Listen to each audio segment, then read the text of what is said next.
Sweet DJ release, New Horizons on 500 Records. Before that, Just Gets Better, TJR and Xavier. There You Go, brilliantly remixed by Sovereign Pink. You're Mine, Robbie Craig, Shola Amma, and the Wide Boys. Big up man like Eddie Craig. And we kicked it all off, DJ Luck, MC Neat and JJ, Master Blaster 2000.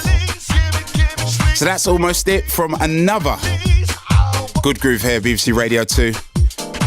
Johnny Walker's up next with a rock show, and following that, For the Love of Hip Hop with Romesh.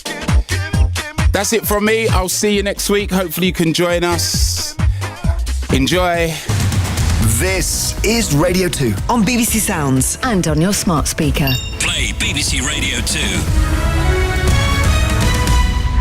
BBC News at 11 o'clock. This is Simon English. The TV presenter Philip Schofield has quit ITV and apologised for lying about an affair with a younger male colleague at This Morning while he was still married. His agents have said they'll no longer work with him. The daytime host stepped down from the programme last week after reports of a feud with his colleague Holly Willoughby.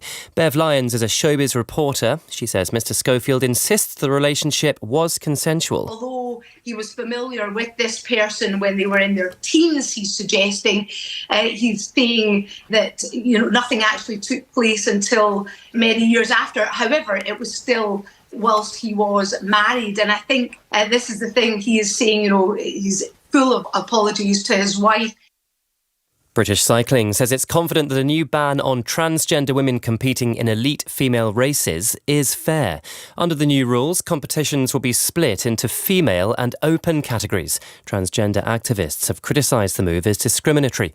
The chief executive of British Cycling, John Dutton, disagrees. I do appreciate it's taken us some time to get to this point, and during that period there has been some anxiety, some upset, and I am wholeheartedly empathetic to that situation. But today is about leadership, direction of travel for British Cycling. The overriding principle of the competitive policy is around fairness, and that has been put together on the basis of the consultation and also the medical research that we have available at this point in time.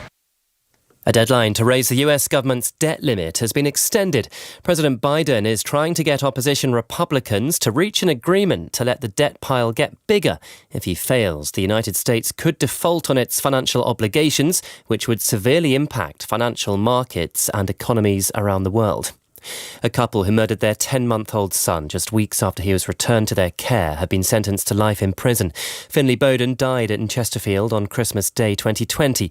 The judge at Derby Crown Court said Stephen Bowden and Shannon Marsden had inflicted unimaginable cruelty on him. Activists say they intend to disrupt